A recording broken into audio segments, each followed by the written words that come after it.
خدایی جدایی نه حق من بیگناه نه فلانی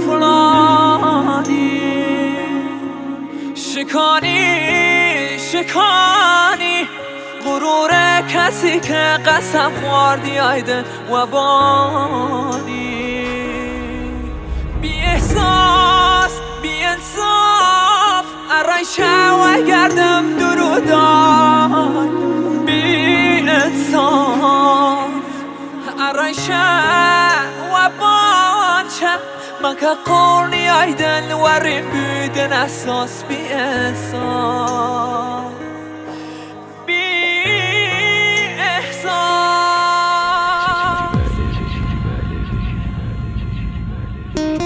چجوری بله بگم مدیون این اخنامه میزد تا امضا رو کج میزنم وقتی همش جلو چشم منی نفرین به این آدم ها که بالا سر من دست میزنن خطبه عقدم که خوند و آقایدم پرسید ازم چجوری بله بگم بعد این پیوند ما پیدا میشه تو این حوالی بالاخره تنم کردم لباس دومادیم و حیف که فقط جاد خالی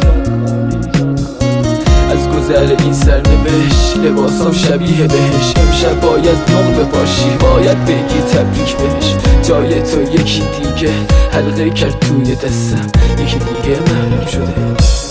کم ولیم بریدن پاشی ولیم سنیدن آخه وجه دلیلی بی وفا گردم بریدن کم خیانت کردی دست قریبه گردی و نو دوست و رفیق و آشنا خراب کردی کم خیانت کردی دست قریبه گردی و نو دوست و رفیق و آشنا خراب کردی شروع تخریب من تقریبا چند سال میشه حافظم و از دست دادم نمیدونم الان کجاست و چند سالشه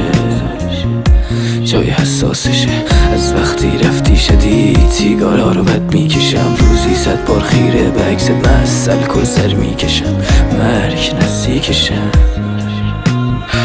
امشب من حالم خرابه هی پلک میزنم خاطرات ته شد زیر هر ورقی که انگوش زدم امشب باید پشت سرم بریزی اشکای شاخ وسط بله گفتن هی میزنم زد تو باخ لابلای شناسنامم نوشتن اسم یه غریبه زیرش مهر ازدواج خورد پرسید بار آخره با اجازه عشق قدیمی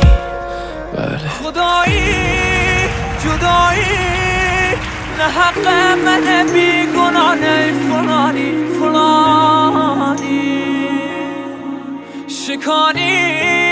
شکانی غرور کسی که قسم خوردی آیده و بانی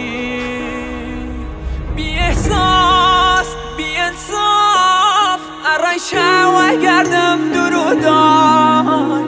بی انصاف میلاد راستاد فرشاد آزاد